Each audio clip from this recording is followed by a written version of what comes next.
Good evening, everyone. Now, the question we are going to examine today is whether Paul departed from the teachings of the apostles. Has this question ever been asked? Because apart from the book of Acts and 2 Peter, has Paul been mentioned by any of the apostles?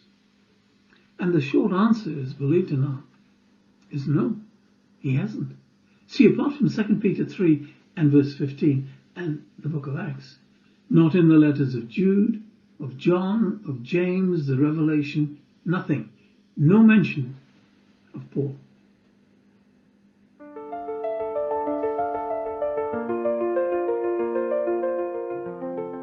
Now, here is another strange omission.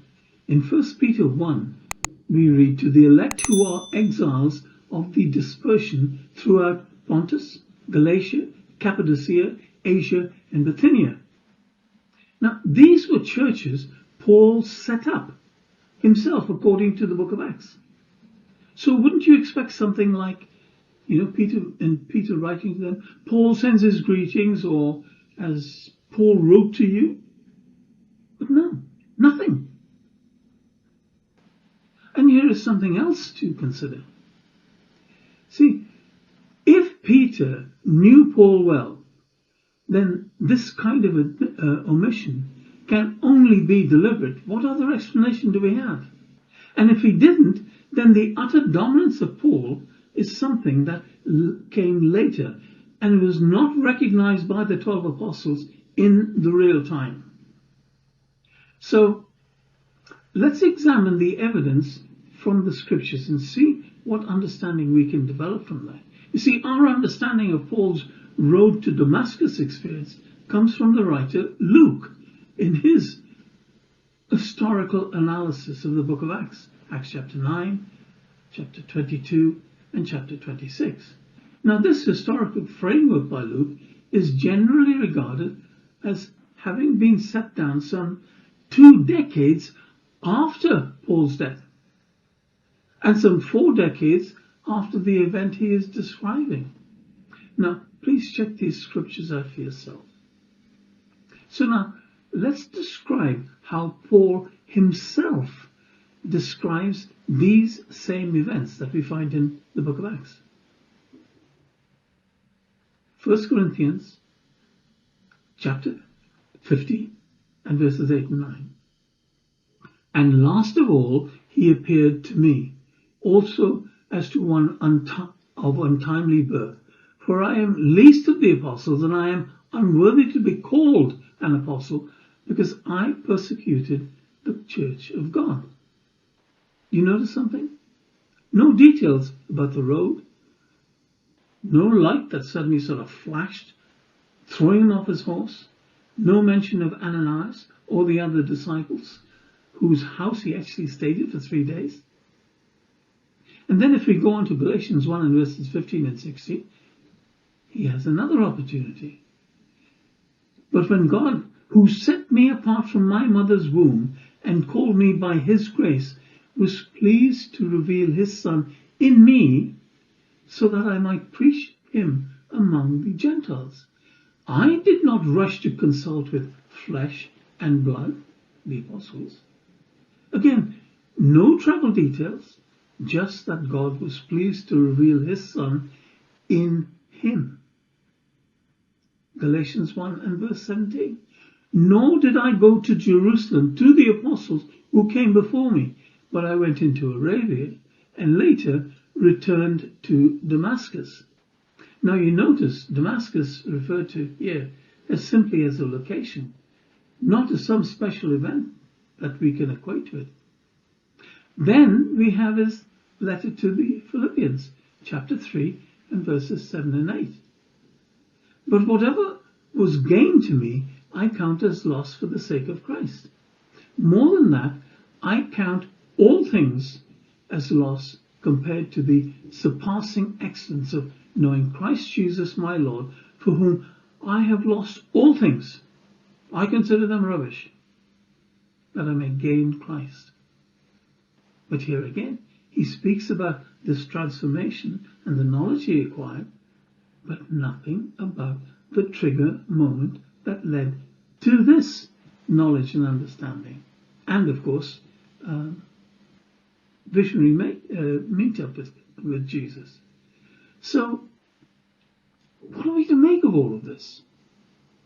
See, Paul in his letters indicates he is constantly under pressure from many whom he regards as Judaizers, as he calls them, or superfine apostles, who question his credentials. And he's being very sarcastic here.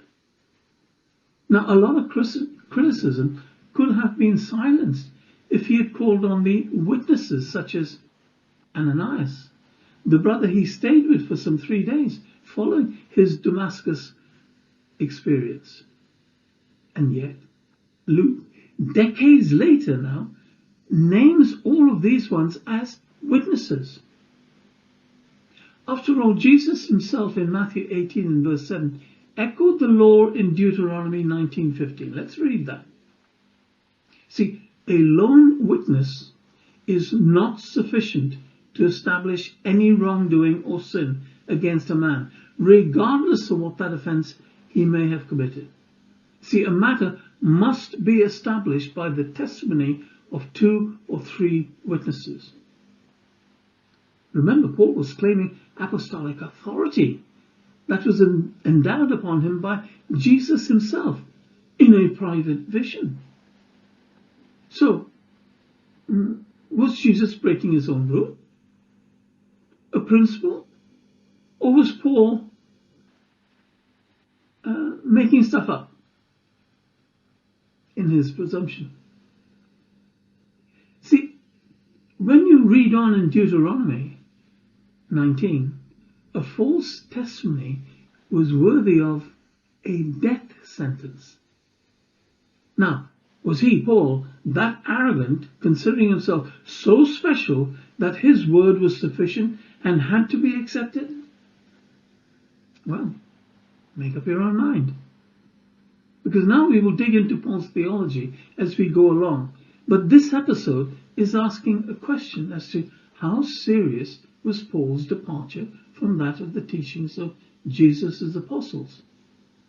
Certainly his claim to apostleship was the subject of serious questions. And what I've done so far is to sort of list the opportunities for rebuttal that he, Paul, had to his opposers. And on no occasion did he provide any supporting witness evidence. This was a requirement under law and reiterated by Jesus himself.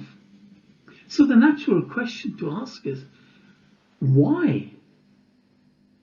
Is it because he had no witnesses to this visionary appointment from Jesus? Because it never happened? Or was so entirely private nobody else knew? Or because he had no convincing evidence that he could call on? You notice in his own comment in Galatians chapter 1 and verse 20, where he pleads, I assure you before God that what I am writing to you is no lie. We must conclude that he had no evidence to call on. Hence, why would he have resorted to a statement like this? Is there any other reason for him to make that statement? See, I can't see it. Can anyone help me out on this? See, and this brings me to the question as to why Luke, now some 2 decades later, or at least 2 decades later, following Paul's death, produces a narrative providing the very witness names Paul could have so easily used. So that's it. And that is where we're going to go next. So here's a question. Is Luke Acts a genuine historical document? Now, what a strange question some may ask. Well, that may be true. But don't the scriptures themselves advise us to check every inspired expression to see if it is true? 1 John 4 and verse 1 reads, Beloved, do not believe every spirit, but test the spirits to see whether they are from God. For many false prophets have gone out into the world. So the question is, how trustworthy is the Luke-Acts account? See, Paul's claim to apostleship certainly created a major split from the apostles. There clearly are questions that haven't been answered, let alone even being asked, and over a very long period of time. Now, in this first part of this episode, we have shown that there are serious questions regarding Paul's Damascus Road account. But, there is more that needs exploring. Now, you may or may not have heard of the we passages in Acts. Now, the best way to describe them is by way really of, just taking one example. Now, please bear with me because the passages are quite long, but it is important to absorb the whole content. See, in Acts chapter 20 and verses 1 to 4, we read, "When the uproar had ended, Paul sent for the disciples, and after encouraging them, he said goodbye to them and left for Macedonia. After traveling through that area and speaking many words of encouragement, he arrived in Greece, where he stayed 3 months. And when the Jews formed a plot against him, as he was about to sail for Syria, he decided to go back through Macedonia. Paul was accompanied by Sopater, son of Pyrrhus, from Berea, Aristarchus and Secundus from Thessalonica, Gaius from Derbe, Timothy and Tychicus, and Trophimus from the province of Asia." Notice, all in the third person is this account, and Luke is not even mentioned. Now, on the next verse, notice this. Verse 5. "These men went on ahead and waited for us in Troas. And after the feast of unleavened bread, we sailed from Philippi, and 5 days later we rejoined them in Troas, where we stayed 7 days. On the first day of the week, we came together to break bread. Since Paul was ready to leave the next day, he talked to them and kept on speaking until midnight. Now there were many lamps in the upper room where we were gathered, we again. And a certain young man named Eutychus, seated in the window, was sinking into a deep sleep as Paul talked on and on. When he was sound asleep, he fell from the third story and was picked up dead. But Paul went down, threw himself on the young man, and embraced him. 'Don't be alarmed,' he said. 'He is still alive.' Still alive. Then Paul went back upstairs, broke bread, and ate, and after speaking until daybreak, he departed. And the people were greatly relieved to take the boy home alive. We went on ahead to the ship and sailed to Assos, where we were to take Paul aboard. He had arranged this because he was going there on foot. And when he met us at Assos, we took him aboard and went on to Mytilene. Sailing on from there, we arrived the next day opposite Chios. The day after we arrived at Samos, and on the following day we came to Miletus." You notice this whole section now is in the first person. Now when you read from verse 5 to verse 15, the narrative continues all again, but this time in the third person. Now, I'm not going to go through all the other insertions. We don't want another Eutychus on our hands, do we? However, I will append a list of these insertions for you to check out yourselves. You see, it's important that you get a grip of these things.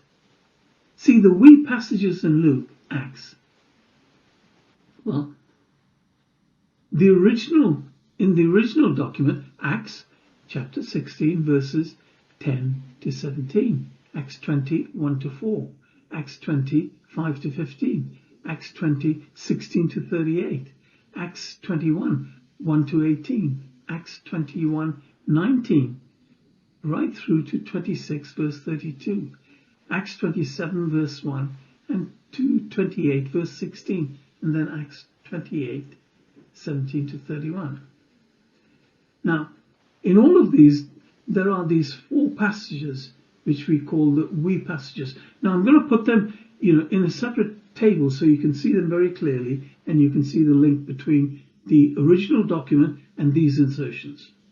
So what can we learn from them? Well, we're going to cover that in the next episode. That will be Series 9, S9, Episode 8, E8. And the question is, was Luke the writer of Acts, or were others involved? And there are surprises ahead.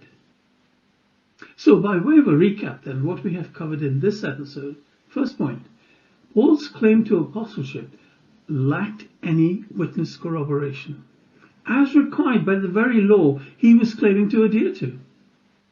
Hence all the opposition he experienced by the Hebrew followers of Jesus. See Matthew 18, Deuteronomy 19:15, and of course Paul's own tacit acceptance in Galatians 1 and verse 20. Please believe me, I'm telling you the truth. See, decades later, this is the second point now, decades later, Luke tries really hard to cover Paul with his own account of Paul's appointment. His road to Damascus account. And it seemed clear to Luke that Paul's claim lacked the substance that was required, and hence made his intervention in Acts 9, Acts 22, and Acts 26. Now, further interventions by Luke with his insertions into the we passages we'll be looking at as well. Now, this all leads us into the next episode that enlarges really on point 3. So, thank you for watching, and look forward to next time, and we'll see you then.